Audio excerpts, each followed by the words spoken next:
So the policy now is, kasi meron pang private, pang LGU. So can we state it, no? So ang zero billing, wala talagang babayaran, tama Yes, po? yes, Mr. President. Wala pong binabayaran. And that is for government hospitals? for DOH. DOH government detained hospitals, okay. And you don't have to be an indigent. There is no need to be classified as indigent. For indigents, it is zero billing in private hospitals as long as it was within the case rate. No, dun muna ako sa sa non-indigent. Sorry, indigent. Sa private Indigent? hospital. Indigent in a ward accommodation, it's a PhilHealth policy that there will be no balance. No balance. Huwag muna tayo sa no balance. Ang nasa batas, zero balance. No No balance. balance ang nasa batas. Policy, Okay. it's not Doon the law. muna tayo sa no balance. Sabi sa batas, pag indigent, no balance. Zero copay. Basic accommodation. In basic accommodation. In basic a government accommodation, hospital. yes. Yes. Within the case rate. Yes, within the Right? case rate. Yes. Oh, so, even in private hospitals ngayon, pwedeng pumunta pag indigent, basta within the case rate. And in the basic accommodation. Basic accommodation. So, sa charity ward. Yes. Okay. So, they can go at dapat, anong ginagamit natin doon? Zero or no? Case rate. Case rate. Case Yeah, rate. That's called the PhilHealth benefit case rate. Yes, but in So the law, they use there's, the case rate. in the law, it says no balance. Meaning, aalis ka, wala kang babayaran. Which kasi law walang are you balance. referring, Mr. President? Sorry? Which law? No, kayo nag-mention on last year that in the law, it's indigents lang ang covered nun, nung no balance. The no balance billing is a PhilHealth policy that if you are paid the case rate, if you are deemed as indigent and you are in the any government hospital, even private, there should be no copay. That's the term of the policy of the no balance billing. So, you have to be indigent. Yeah, to be fair, Secretary, I'm not sure now if it was the Pinoy or the Duterte administration that announced nga. Pinoy. Diba? Pinoy. Okay, Pinoy, na no balance. And last year when I was asking you na hindi naman nasusunod yung no balance, you clarified. Pag indigent, within the case rate, no balance sila. Yes. And it's in the law. So it's not only a policy of the PhilHealth Board, it's in the law. So I think the complication here is how much does PhilHealth pay? So if the PhilHealth rate, so there is a certain cost to take care of a patient in a hospital, whether government or private. If the cost that PhilHealth covers, which is the case rate at that time, was enough for no balance, that was the policy that PhilHealth wrote down as a policy. Yes, and that's why I was criticizing it last year because last year's budget, no, that's why I was criticizing it because when we spoke 23 for the 24 budget, ang last na review ng case rate was still 2017. So, syempre, napakababa na nun.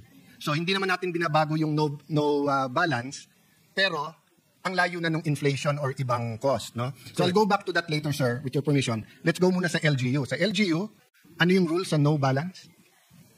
LGU hospitals? Indigent, no balance billing. Case rate only in a basic accommodation.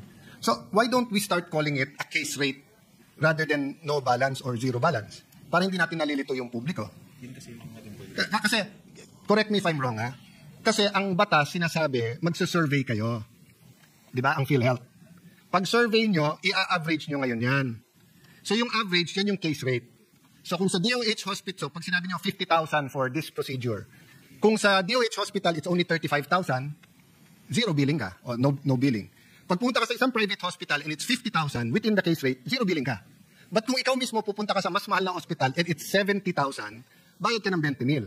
Because the intention of the law was, in the average, there's more than enough hospitals na you will go na it's 50,000. Pero pag hindi mo inayos yung case rate, yung average, di halos kahit saan ka pumunta, over, edi natural magbabayad ka. Di ba? So the no billing or zero billing, ang kambal niyan yung case rate. Tama? Correct. Okay. Ang problema, because of the scandal, etc., and I knew, sir, wala ka pa nun, yung presidente natin ng PhilHealth, ang ginawa niyong remedyo na lang, quick, 2024, is you just had a order na 30% na lang increase sa lahat. Tama po? 30% plus another 50% increase in case Yes. rate. So the total increase as of today is 80%. Yes, 30% nung 2024, and then nagsunod nga, same year, another 50%. Okay? Correct. That's correct. Matatapos na yung 2025. Ba't hindi kayo nagsasurvey? Ongoing, there are how many thousand case rates? There are so many thousand case rates. So the case rate was across the board, but we are increasing a lot of rates that have now really gone beyond zero balance. For example, dialysis. It used to be 2,500. We increased it to 6,350. And the dialysis patients are not paying any more additional, even in the private dialysis center. Heart attack, we also increased it from a measly 75,000. We increased it to about 500,000 plus. I acknowledge that. I Even acknowledge GP drivers are treated in private hospitals for. I acknowledge yung coronary artery bypass graft surgery is 660 until 960,000. Philippine Heart Center, it's 550,000. Makati Med, it's 550 to 900,000. May sobra pa ng 6,000 and world-class ang Makati Med. I acknowledge that. I acknowledge dialysis, ganun din, di ba? But ang point is not that, I tell my staff, huwag kayong pumunta sa akin at sasabihin nyo, sa major subjects, 90 kayo lahat, pero sa isang subject, 70 ka. We're talking about our healthcare system eh. And that's why you're supposed to have periodic surveys. But nowadays with digital, and because you regulate hospitals, you cannot send to all the hospitals one piece of paper, or you cannot send a iPad na sasagutin nila, then they give it to you at sasagutin. For your information, the PhilHealth is currently doing what's called shadow billing for the diagnosis-related groups. Sir, you're not answering my questions eh. Nandun ako sa inyong survey sa case rate. The survey is the shadow billing of how much each case costs currently in several hospitals. And how I think long? 160 Yes, hospitals. it's November. PhilHealth is doing It's this. November now. Taguig has 1.3 million residents. We have about 160 to 180,000 households. Every quarter, we do a survey with 200 questions at least per household. Every quarter. It's November now. Why can you not have this survey para alam talaga natin magkano? So, if you're going to tell me, You're asking about a household survey No, done by I'm telling PSA you or a survey of cost of hospitalization? we're surveying 160,000 households every 3 months. Household, not hospitals. Not hospitals. So we're surveying hospital Yes. costs. So isn't it easier for you? You're going to do 160 hospitals na under your regulation, hindi nyo matapos kaagad? It's ongoing. We're doing it. Kailan matatapos? It's November na eh. For the survey to be completed, it's about 5 to 6 million claims that they started Sir, to average the You cost. don't need the claims. Ang pinag-uusapan dito, costing analysis. All you have to do is ask all the hospitals, yung bawat magkano yon. So when there is a claim, there is also the actual cost and the bill. So PhilHealth has all that data. Kaya nga So there it's doing the survey Mr. of Secretary, 5,000. Mr. Secretary, learn to listen then. I'm telling you, pinapahirapan nyo ang sarili nyo. Ito, cesarean section, 23,000 to 58,000 pesos. Sa Fabella, 37,000 pasok. Sa Makati Med, 18 to 240,000. All you have to do is ask Makati Med to average that for you. You send the survey forms, they send it back. You're talking about 160 hospitals. Kayang gawin ng isang linggo yan. Pinapahirapan nyo sarili nyo. So, 2024, that's 9 years hindi kayo nag-survey. Sorry, 2017, 2018, 2019, 2020, 21, 22. 7 years. So last year, nilagyan nyo na lang percentage. Ngayon, November na, wala pa rin. So habang wala yan, niloloko natin ang tao sa billing nila. Kasi announce tayo ng announce na don't worry, may PhilHealth, lahat kayo, membro, may zero billing, may billing, may ganitong programa, etc. Litong-lito na sila. Di ba? So why don't we simplify it? Oh, so assuming we do it your way, when will you get the average? When will you get the cost analysis survey results? Middle of 2026. If I can do it in 1 week, magre-resign ka? Yes. O sige, call ako. Call ako. So, Mr. President, we will meet tomorrow. And I will bring an IT expert. You bring the list of the 160 hospitals and all of this case rate. Okay?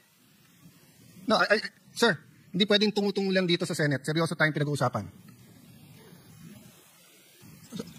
Be here at 4 o'clock tomorrow? Can you be here at 4 o'clock tomorrow? PhilHealth, President? Yes, according to the PhilHealth president. Okay. The yes is okay. So my staff, please make sure. Oh, sir, do you acknowledge na yung present 80% nyo, marami pa rin doon ang sobrang kulang? It's me 80% of. No, yung inyong plus 30% plus 50%, do you acknowledge na marami pa rin na hindi na if you average it out and go to different hospitals, kulang siya? Yes, that's why PhilHealth is trying to go to DRG. Because what happens is in a case rate, the diversity of costing is so wide. Because it's so wide, there will be people that will be paying more, will spend more, and there will be people who are spending less. By going to DRGs, the payment scheme becomes more accurate. How long do you need to shift to that scheme? Middle of 2026 to pilot the DRG. So ipapilot nyo Right pa lang. now, it's actually being implemented as a shadow. Mr. shadow Secretary, billing. what I'm trying to tell you is even in the present cost analysis, you can do it right away and people won't suffer. But hindi nyo na lang aminin nakulang ang pera nyo, kaya hindi nyo magawa, kaya hindi nyo matupad yung pangako dun sa law na zero billing. Kasi kung yung even on the cost analysis, madaling gawin yun. Kasi mag-average ka eh. Kahit naman sa present nyo ngayon, nakalagay dito, let's say, coronary artery disease, bypass, 660 to 960, it's still naitama nyo nga yun sa yung sa bypass na mahal nga yun Kaya nyo naman itama sa iba Diba? Kasi you're in the Senate All you have to do is we finish that survey and tell us, sir, if you don't give us more money, hindi namin mababayaran. We don't expect you naman to pick from your own pocket Diba? Pag natapos natin tong lahat na survey na to, at lalabas, ito yung number of patients, average, ito yung pera. Mr. Senators, Congressman, Mr. President, you're giving us 60 billion, pero sa computation namin, pag inayos namin yung case rate, 120. So ang kaya lang namin, sa mga to, libre, o kaya 50%, di ba? Garbage in is garbage out If we do not have these rates, and we haven't had it accurately till 2017, we cannot really tell people na isi-zero billing namin kayo. Pwede ba, kung cesarean, pwede ba pagdating sa heart center, boss, cesarean ako, pero sobra kasi dito, hindi zero billing, i-bypass nyo na lang ako. Pwede natin pagyabang na ang bypass kasya. Paano ngayon mga kailangan ng cesarean? Tapos pupunta dun sa mga ospital na zero billing, puno. So wag muna sila manganap. That's why there's frustration here. You don't give us straight answers Thank you very much. But, healthcare is really complex. And No, health you're financing making it is complex. even It's more simple. complex. To simplify it to averages will make us create many errors. Okay. The standard deviation for an average will be wrong because different people will have different complications and different people will have different costing Sir. in terms of care. So when you use an average, which is what the case rate does, this is exactly what we have. Sir. We have a problematic Sir, case. That's why we're don't- going to the DRGs. I know what I'm The saying. DRGs are more specific in terms of reimbursement. And most countries have gone to a DRG payment system. Thailand, in fact, we're copying the DRG system of Thailand because they offered it for us free. If we copy the DRG of the US, they're asking us to pay. So the DRG is the direction to be able to pay patients more, but accurately Sir. and without fraud. Sir, walang problema yon. Walang problema na shift DRG, walang problema magbayad, kopyahin nyo doon. Ang problema, 2017 pa, in the meantime, magsasuffer yung mga tao dahil walang pambayad at kung ano-ano sinasabi natin sa kanila. And don't tell me about complications. Because wala ka pa dyan, hindi ka pa chairman ng PhilHealth.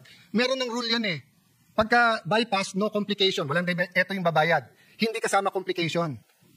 Hindi ganun yung sistema dati. Ang sistema dati, bypass, no complication, eto yung bayad. Kung may complication, may dagdag yun. So, ngayon yung lulituhin nyo kami na may complication. Kaya nga nakalagay dito, 660 to 960. I'm not proposing that you say this is 750. Kayo mismo nagsabi 660 to 960. Etong 660 to 960, with complication to o wala? Excuse me, but Sir, I think just answer my you're getting question, confused because when you start to pay for complications, that's called the fee-for-service rate. We're going away from the concept Sir, that's not of what I'm universal talking health about. coverage. By law, it should be no copay. So that's what we're going to talk about. Should there be an amount of copay, and should the copay disappear? Because insurance will always pay what its money has in the bank. You cannot just keep increasing and then ask the complications to be paid. So the fairer way to, and many systems have studied this very well. So we're following what the other countries have done. No, that's to have not a the issue successful here. UHC. That's not the issue. The issue is what you're promising. Averaging Excuse me, Mr. is Secretary. erroneous. Excuse me, Mr. Secretary. You're not answering the questions I'm asking you, and we're interrupting each other. I will listen to you, you listen to me. Okay? What I'm telling you is we cannot promise people then not deliver. We cannot tell people no balance tapos may balance. That's why klinaklaro ko dito. And what I'm telling you is that even before, ang amount sa case rate, alam mo, sinabi cesarean or bypass, hindi kasama doon ang complication. So kung iniba nyo ngayon at ginagawa nyo complicated, that's up to you. But kailangan klaro yung sabihin natin sa tao. That's why I'm asking you a specific question. Itong bypass, 660 to 960 Z benefits package. Does that include kung meron complication sa kanyang bypass o wala? That's a yes or no question. It's supposed to. Yes, it includes. Because now we're also zero balance billing. It includes? It includes. If they're in basic accommodation, it's included. We've discharged patients with leptospirosis from NKTI, 2 million pesos, zero. We've taken care of heart patients in heart center with complications, zero. Sir, so it's included. No, in the zero balance. You're talking about the DOH. Nililito nyo na naman kami. Ito nga, 660 to 960. Di ba, PhilHealth to. So, at tinatanong ko lang to, etong 660 to 960. This is a Z benefit package. Yes, Z benefit package has a pre-approval. So you have to actually go to it. So the chances of having a complication are actually less. So what happens is, if there is a patient that wants to get a Z benefit package, they go to the PhilHealth, ask for a pre-approval, and then if they're approved for that Z benefit package, it will be done in a hospital that is accredited for Z benefit package. Okay, so So not kapag all hospitals have Z-benefit packages. PhilHealth accredits them. yes. So, haba-haba, hindi mo pa rin sinagot tanong ko eh. So, if patient A goes to heart center, pre-approved, okay, walang complication, 660. No problem, babayaran, di ba? No complication, 960 ang billing. Babayaran, di ba? Oh, for one reason or the other, nagkaroon ng complication, naging 1.5 million. Babayaran ba yung mahigit sa 960? Hindi. Zero balance is applied for all patients admitted in basic accommodation. Okay, so if yes. this patient Sir, is sir, D-balance, yes or no lang eh. Wait, I will tell. If Sir, this patient sorry, is sir. Z-benefit, Excuse me, sir. they are Dapat hindi admitted tayo in basic matatapos accommodation, and they will have no copay. It will be zero. But if they are in a pay ward, they will be charged for the complication. Sir, do you think I'm stupid? Paulit-ulit tayo kanina na sinabi na natin na ward eh, di ba? Sinabi na natin government hospital, nililinaw ko na eh. Sinabi ko na, kung 960 may complication, yes or no, para matapos tayo. Di ba, para matapos tayo. Mr. President, I think the Secretary wants to go back tomorrow. Let's just go back tomorrow. Let's have every day na lang to. Simple-simple tanong ko sa'yo eh, para matapos tayo eh. Ayaw mo sagutin eh. Di ba, tinanong ko sa'yo, heart center. Heart center is a Heart government. center, zero balance. Zero POH balance. hospital. Sir, hindi ba pwedeng yes or no? I said yes earlier. Oh, then stop at yes. Okay? Oh, so 960, walang complication, bayad. Sabi mo yes. 1.5 million dahil nagkaroon ng complication, ha? Ano to? Indigent, nasa babayaran dahil zero billing. Okay, lipat ka ngayon sa private hospital. Naka-charity ward. Walang complication. The 660 till 960 covered, di ba? Yes, okay. Nagka-complication, 1.5 million. Magkano lang covered? 960. 960 lang. Yeah. So that's what I'm saying from the start. Yung cost mo na to doesn't include complications. So don't tell me kanina na complex kasi to kasi pwedeng may complication. Yung amount mo dito is for basic. So if you do the survey in all the hospitals, then announce to people, eto yung rules. Kung government hospital, ganito. Kung private, ganito.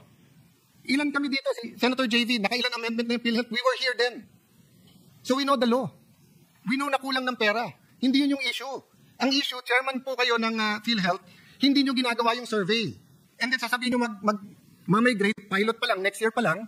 So in the meantime, each and every one of our constituents na may problema, hindi makapagpagamot.